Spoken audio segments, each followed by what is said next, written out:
The broadcast is now starting. All attendees are in listen-only mode.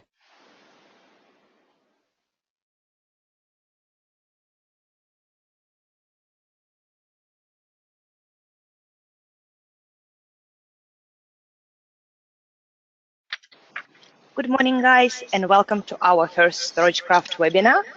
I'd like to thank you all for attending this webinar today. My name is Nadya, and for those who don't know me, I'm a StorageCraft product manager here at Data. Feel free to contact me directly if you have any StorageCraft related queries or questions. Please be advised that all of you are on mute, and if you'd like to ask any questions, please just type them in. Today we have Karl Thomson presenting, who is pre-sales and professional services at StorageCraft. Off to you, Karl. Thanks, Nadya. So, guys, I am recording the webinar today, so if anyone's got any questions, please type them in. We'll cover it at the end, but we'll also send out a link so that you can watch the recording at a later time. We will also publish that on our YouTube channel. Additionally, thanks again, Nadya, for organising the webinar and broadcasting that out to everyone. It's really great to have Data on board helping us with the channel in New Zealand. So today I'm presenting Karl Thomson, a sales engineer based in Auckland. Andrea Martin's also on the webinar. She's our business development manager, so she'll help with all of our accounts in New Zealand and the relationship with Data and any opportunities that anyone needs assistance with. So today we're focusing on the ShadowProtect solution overview. So ShadowProtect is a disaster recovery software-based solution, and the way I like to present this initially is to understand the problem that we're trying to address, and that the reality is that ShadowProtect is not just a backup software. It's a DR solution, and we need to understand where that fits into BCP and why this is so critical. So, statistical causes of unplanned downtime. Now, I'm just going to cover off a few slides. I'll probably spend about 10 minutes just running through some slides. Now, there's just a couple here I want to talk about downtime, and then we're going to focus on the ShadowProtect solution, and then I'll jump straight into a live demonstration. So what's interesting here is that across operational errors and application failures, so this is 80%, you're going to have human error in here, you're going to have ransomware. So this is a big problem. 80% of the time, there's something that's happening that's perhaps affecting one of the machines on your network, where scenarios go wrong. Just 20% of the time, it might be hardware failure, operating system, security power, and actually a natural disaster would only be 3%. And I guess what I take from this is that the reality is 97% of the time, we don't need a major disaster to require rapid system recovery. Most people think DR, that's what we see on the evening news with fires, floods, earthquakes. But the reality is, if one of my VMs has a problem, I want to rapidly recover that, but I also want to just recover it back to where it was. I don't really want to fail over offsite or in the cloud. I need local recovery. And this is a big thing, is ShadowProtect's designed to do rapid backups frequently throughout the day, but we want to back up locally. We want those backups on site so that we can rapidly recover right back to where they came from. Should something go wrong, obviously at that point, we may need to recover offsite. So some of the challenges people are facing with their backup products today is that 85% of critical systems aren't backed up satisfactorily. And what I mean by that is there may be some capacity of backup, but it might only be once a day because the backups are taking too long, or they're going to tape, and the recovery is a real issue to restore that in a quick amount of time. So that is key thing, is looking at these critical systems and how we can deal with them and prioritize them in terms of a recovery, because there's no point backing up if we can't recover. Data growth rates are doubling every 2 years now versus every 4 years. So this is a problem too, because as data grows, there's more stuff to back up. The backups, particularly legacy backup products that take longer to deal with backing that up, then the restore time takes longer as well. So that's really important, is to consider, as technology changes, data growth grows, we need to look at solutions that can deal with this in a better way than we have historically. 17 to 40% of backup restores fail. Now that's an alarming number, and that really comes down to people not testing. You can't guarantee that something's going to work if you haven't tested it and are regularly keeping on top of that. So one of the parts of our solution is actually automating that testing process and showing you verifications that things are actually completely recoverable. So I think that's really important, but as resellers in the community, we need to automate this stuff. We need to be scalable, and we need to turn that freeing up resources. Ransom losses in 2016. So actually I need to update this with stats from last year, and I don't know what they are, but $1 billion in 2016. So it'll be interesting to see what starts to come out as they calculate the cost of last year. But this is a huge number. I'd be surprised if that hasn't doubled, if not tripled from last year. So this is a major problem. And we can see even again, 2016, 247 new ransomware families. So that's a 752% increase from 2015. Again, it'll be interesting to see what happened last year. So the StorageCraft solution, how do we deal with this?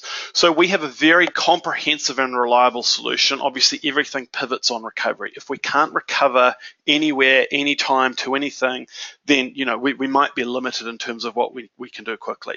It all starts with having a reliable backup, and that's going to be the focus of what I talk about.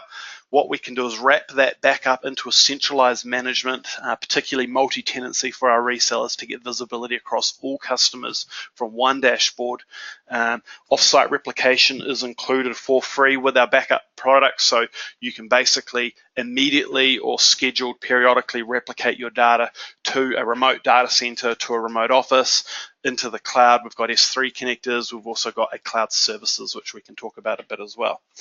Now, ShadowProtect supports over 12 different hypervisors. So ShadowProtect across VMware and Hyper-V, obviously, but then we can look at Citrix Zen, Linux KVM, Red Hat Enterprise. There's a huge amount of virtual environments that ShadowProtect works across, as well as physical servers.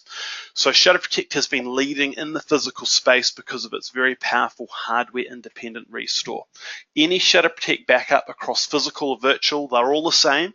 They can be restored anywhere. So P2V, V2V, virtual back to physical, wherever you want to go, whatever's available at the time, ShadowProtect can recover to there. It is a fantastic, reliable way to know that we can deal with any situation that might happen. And then obviously StorageCraft has its own cloud services as well. So if you don't have your own site, or you want full true disaster recovery in the cloud, StorageCraft has a solution there for you as well. So let's take a look at how this would come together for a customer. Top left, we've got their on-site production servers, workstations. This could be in a data center. It could be a fully virtualized environment. ShadowProtect works across Windows and Linux, physical and virtual machines. Now, the key thing with ShadowProtect is that it's a backup agent. Now, there are other products out there that like to highlight the fact that they're agentless. However, we believe there's some serious misconceptions or risks in doing that.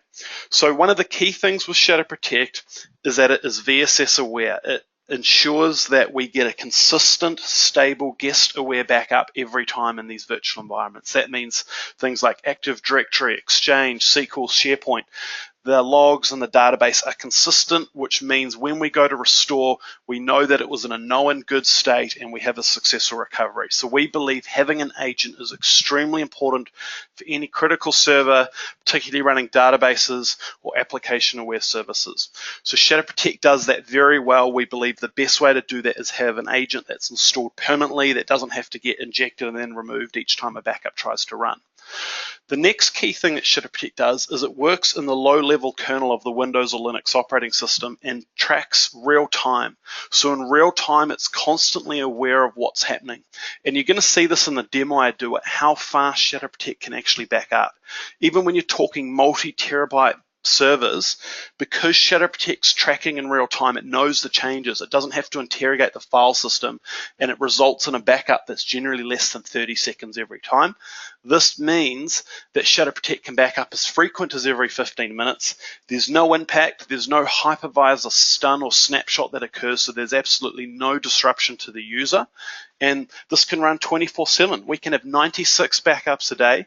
That's nearly 700 a week. So very powerful, very granular recovery point objective, meaning that if something does go wrong right now, we're nearly 11 o'clock, 20 to 11 in New Zealand, we don't want to roll back to last night. That's a couple of hours of people working already. So this is really important, as it's just not acceptable enough today to just be backing up once a day in the evening. So ShadowProtect does that really well. Now what's really cool is that every backup is an image of the entire system. So we don't have to rebuild Windows and install software and then just pull the files back. We can instantly virtualize that image to rapidly recover the whole system. The images are also at a sector level. So this is a big thing. Most backup products are file-based, or you might hear CBT as a block-based backup. ShadowProtect at the sector level can be 1/7 of the size. So significantly smaller backups, which means that we can hold more retention. It means offsite replication can be very effective even in very low bandwidth environments. So we're backing up ideally to a backup server. It could just be a NAS on site. One of the benefits of having a backup server is we have a free software called Image Manager, and this manages those 96 backups a day. It'll verify them, it'll consolidate them, it'll apply retention. And Image Manager is really cool because what it facilitates is the ability to do incrementals forever. My production servers only ever do that initial base image once. They do incrementals forever. Image Manager will periodically re-verify everything. It will do daily, weekly, monthly consolidations and roll-ups, and then it applies retention. So typical software that you might have a 3-week rotation of weekly full backups. ShadowProtect images, you'd have easily 12 months worth of a backup chain for less space than your traditional 3-week rotation. So very effective. On this backup server, we can instantly mount any of these images for instant file and folder recovery. We've got granular recovery for Exchange software, but also virtual boot's one of the really cool things. So if let's say we had a really small environment up the top left there, and my physical server crashed or my Hyper-V server failed, what we can do on the backup server is instantly virtualize the image. So even if my server was 2 terabytes in size, within minutes we can have that booting into a temporary VM on the backup server if that's what we'd built. Additionally, if your hypervisor infrastructure is still good, we could instantly boot straight back into another Hyper-V server or into a VMware environment. And even if it was a physical server that failed, we can within minutes have that booting into a virtual environment regardless of how big that backup was. Virtual boot is free, it's extremely powerful, and that's why it's important to consider the scope and the infrastructure that you're building the solution into. If you just want to back up to a USB drive, sure, our software will do that, but what you're doing is leveraging a very small part of what our solution can do. Again, virtual boot is free. The ability to instantly boot directly into Hyper-V or VMware environments for rapid system recovery. And we'll go through a few scenarios a little bit later, but virtual boot's great for testing. It's great for sandpit. We can instantly virtualize a copy of my server from a few minutes ago, do some testing and destroy it with zero disruption to production. One of the other solutions is Head Start Restore. This is also included for free. This is more for enterprise, but allows you to pre-stage your backups into standby virtual environments ready for rapid recovery as well. So, if your organization has got extra SAN storage or older infrastructure that's available to leverage, you could pre-stage and have this continually being updated, running just behind production, which is really cool. Final piece of the puzzle is offsite replication. Obviously, when you start talking continuous incrementals forever, we've got a critical image chain there, and it is at risk of ransomware. There's a lot of things we can talk about to secure those backup images on site, but also replicating a copy of those backups off site. We can throttle that replication, we can schedule it to just run in the evenings, but getting that off site gives us a second copy in the cloud. As I mentioned, it could be in S3, it could be at our MSP's data center, it could be in my remote office. We also have the StorageCraft Cloud Services. So the StorageCraft Cloud Services is a purpose-built disaster recovery data center. It is based in Sydney for our APAC region. It gives you the ability to instantly boot your VMs in the cloud. There's a comprehensive networking capability and a completely fail-back migration process to revert that back on-prem. So, our partners are able to buy the solution for around $60 to $70 a month per machine, and it's all inclusive, up to a terabyte of storage per machine. It's all inclusive of full DR in the cloud, which is really cool. So StorageCraft Cloud Services, we've got a dedicated webinar to that. It will be in the Dicker Data EDM that got sent out when that's scheduled for in the next week or two, which is really cool. So I'll go through a more detailed session on that. But obviously the idea is at that point, we've got the ability for, 97% of disasters to rapidly recover back on site. But in the event of something like a fire, flood, earthquake, or total wipeout of your infrastructure, we have the ability to virtualize off-site. Again, if you've got your own facility, your own secondary site with infrastructure, all of the recovery and the replication from StorageCraft is included to do that. There's no extra licensing.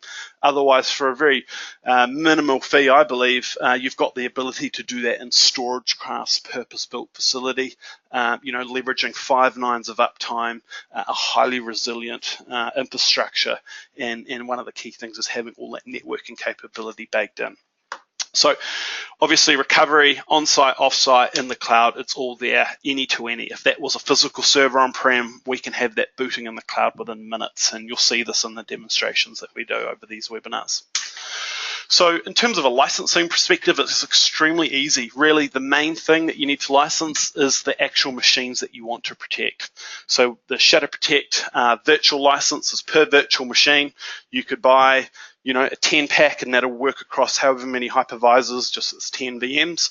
Or we have a socket-based model. So typically once you start getting over 15 to 20 VMs, we license per the VMware model, where it's up to 6 sockets as the essentials. Once you go over 6, you need to upgrade to the standard edition, and that just gives you unlimited VM protection. And then obviously our physical servers, we just license each individual machine. There's also a more cost-effective desktop license option as well if you wanted it. So that's really all we need. The BDR, we've got the image manager software is all included, the granular recovery for Exchange software. You can run ShadowProtect on there for all of your recovery operations. We don't need to license that backup server. And then offsite replications included. If you're running your own DR site or it's in a partner, the image manager, the virtual boot, the pre-staging, head start restore, that's all included. There's no extra licensing required. So that may be all you need is the ShadowProtect licensing. Otherwise, if you're going to the StorageCraft cloud, you would need a subscription to the cloud services option for each of the machines that you wanted to send there. So very flexible. S3 replication is also included for free as well. So that's basically what you need from the ShadowProtect disaster recovery software. Some of the key things with our solution is, as I talked about, consistent. So that's VSS aware, guest aware, stable backups. And there's no point backing up if it's a crash consistent, it's unreliable in terms of recovery. So we believe having that agent gives us these consistent and sector level backups. So very fast, very small.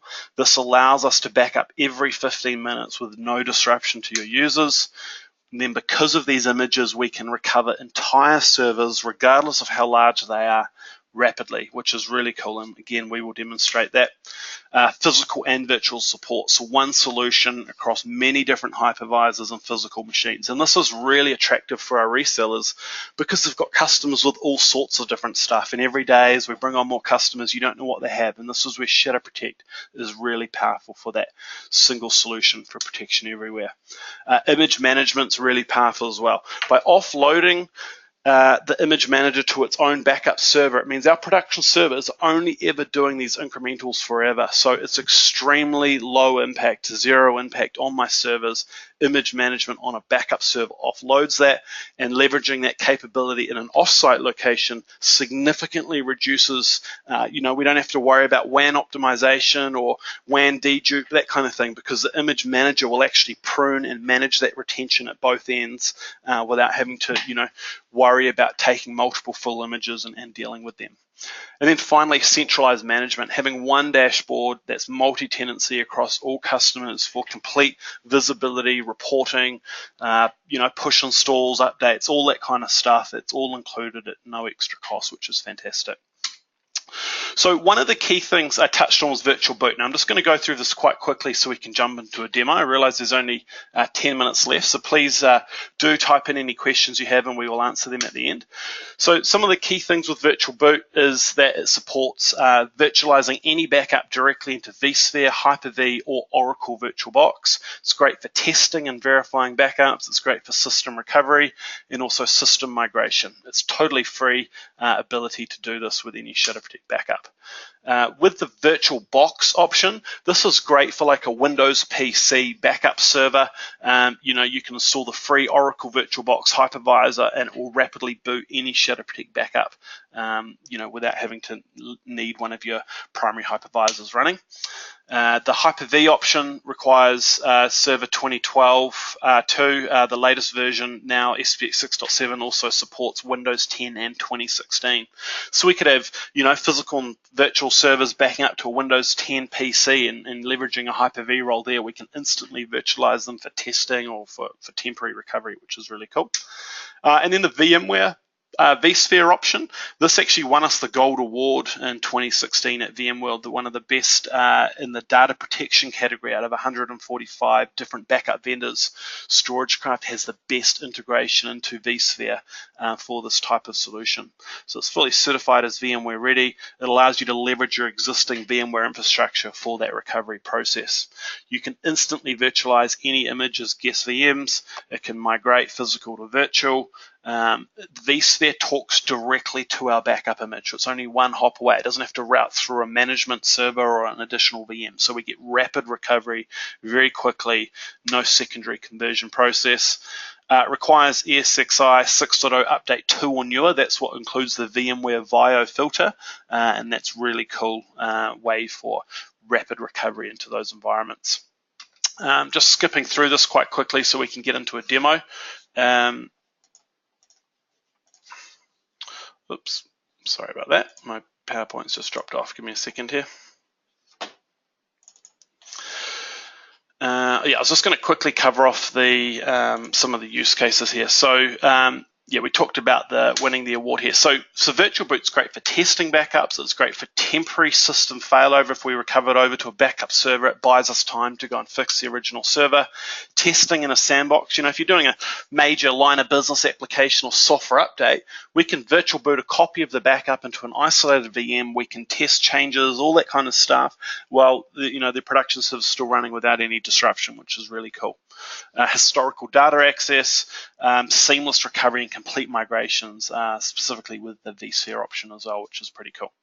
So let's jump straight into a demo. What I'm going to do is bring up a server here. This is a Hyper-V server, so I'm just going to use this as an example. I'm going to connect onto a virtual machine. And I want to show you here as a quick demo. What I want to do is I want to try and simulate a really busy production server. Let's say a file server, maybe a 15-minute window of time. So what I'm doing here is I'm copying 8,500 files across the network onto this server. So let's say it's a couple hundred users. They're all working away. This is a typical 15-minute window, and there's thousands of stuff changing. So a typical backup product is going to have to interrogate the file system, find all these thousands of files, and one by one back them up. What ShadowProtect's doing right now in real time is it's tracking things that change. It's in the low-level kernel. There's no impact to the system at all by doing this. It's just silently tracking everything that's changing at a sector level on the disk. So when I ask it to go and do a backup right now versus waiting for the next schedule to run, it already knows what's changed. All it has to do is perform its VSS consistency check and then write that stuff into a backup image. So what we'll do is I'll call this Dicadata 10.55 AM. Oops, let's put the right numbers in. AM. Okay, so let's go into the ShadowProtect console. Now, the ShadowProtect console doesn't have to be deployed out to your virtual or physical machines. I'm just loading this up to show you what's going to happen. This particular job was completely deployed via our Shadow Control, our centralized monitoring and management dashboard. So in Shadow Control, I'm just going to quickly jump in here, go into this virtual machine, which last backed up 41 minutes ago, and I'm going to ask it to take another backup right now. So it's minimizing back. We can see that ShadowProtect job's gone green. It's now doing a snapshot. So this is the in-guest VSSOS snapshot. It's not a hypervisor level, so there's no stun or pause or hang to the VM. That's why we can do this frequently throughout the day. This takes, sort of typically 10 to 20 seconds. It's the longest part of our job. It's now writing the 8,500 files into an image, which you saw just took a second or two to do. That whole job took 24 seconds. That was actually quicker than it even took me to copy the data there in the first place. So I can see that backup is 2,664. 2664. I'm just going to write that down.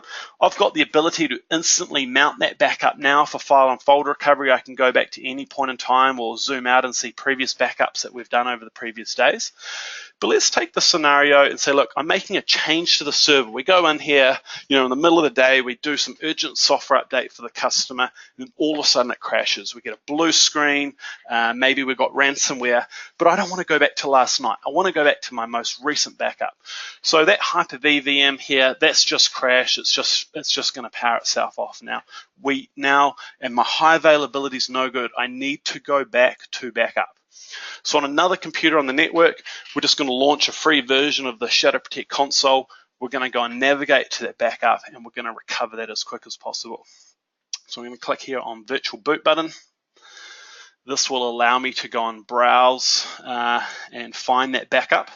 So what I'm going to do is add an image file. I'm going to select a pre-saved location here, which contains these.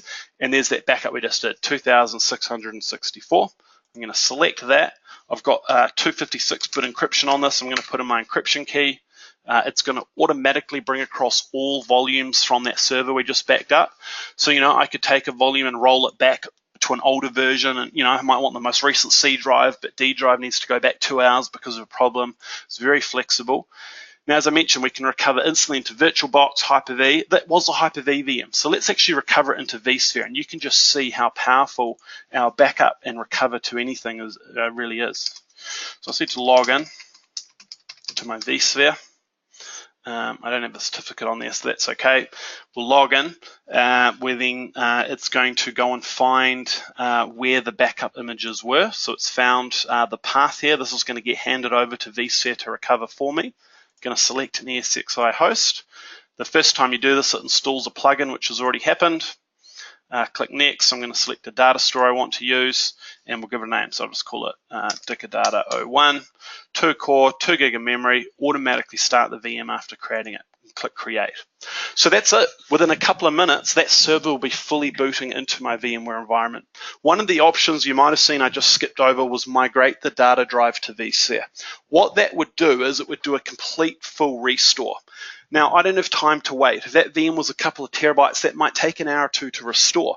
I've said just boot the thing right now. Obviously, it might run a little bit slower as it's booting up off this compressed image chain, but perhaps at the end of the day, I might kick off the transparent migration of that data. So we can deal with that process later on. We just need to get the customer back up and running as quickly as possible. So right now it's doing a HIR patching. That's a hardware independent restore. That's saying I don't care where this backup has come from. It could have been a physical server. In this case, it's come from Hyper-V. I need to give it the appropriate VMware drivers to rapidly recover that machine. So just while that's running that, I'm just going to go in and log into my vSphere so we can actually watch that machine boot up and see those files that we created on the desktop. So we're just coming right up to the end of my webinar. At the same time as doing all of this, my backup server image manager has replicated that backup. That last transfer, 2,664, is now sitting in the StorageCraft cloud, ready to virtualize in the cloud as well. So that's what we're going to see in the next webinar. So yeah, I'm not going to go into that one today. Just jump back and have a look at SPX. It's now connected to vSphere. It's done the HIR. It's now configuring the virtual machine. So by the time my vSphere web client logs in here, we should see there on the left, I can see there my DD01, my Dicadata 01 virtual machine that we created. In another couple of seconds, that should start powering on and start booting that backup we did just only minutes ago. So as you can see, very fast, very easy, rapid backups frequently throughout the day. They're consistent, we can recover them, they're reliable, and obviously instantly virtualize them on-prem for DR there, off-prem, in the cloud, wherever you need to go. Very, very effective, very fast, and very affordable solution. So guys, that's just going to finish. I'll open that up as it loads up, but if you've got any questions, I'll answer them now. Otherwise, have run right to the end of our time for the webinar. So I can spend a couple more minutes if there's any questions that come through or anything further you want to see. Otherwise, that's the that's the end of the demo today. All right, as I mentioned, I have recorded the webinar, so it will be sent out to everyone, and it will pop up on our StorageCraft APAC YouTube channel as well.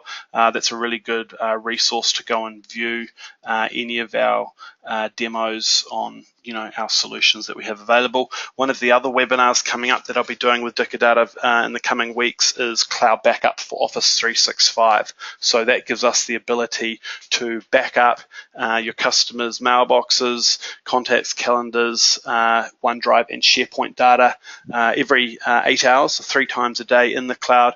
It gives you or the customer the ability to instantly search and granular recover anything from that Office 365 environment, which is really powerful. It's all in the cloud, so it's a complete cloud-to-cloud solution, and fantastic for offering that protection. And as you know, we used to back those Exchange servers up when they're on-prem, and just because they're in the cloud now, it's not giving you that granular backup and recovery capability that you used to have. And so we believe that's a really important solution in that cloud space today. All right, well, this virtual boot's actually taking a few minutes longer than I'd expected. Normally this configuring virtual machine would only take a couple of seconds. It could well be relating to my vSphere lab here, but it has created the VM, so I'm not really expecting this to take too long now to start that up. But we're just going to leave that as we've run out of time for the demo today. But thanks again, everyone, for attending. I haven't seen any questions or chat come through, so I'm going to assume that there's no remaining questions. If there is anything, feel free to reach out to myself, Andrea, or Nadia at Dicadata to answer any of those questions. Thanks again for coming along to the webinar today. Bye-bye.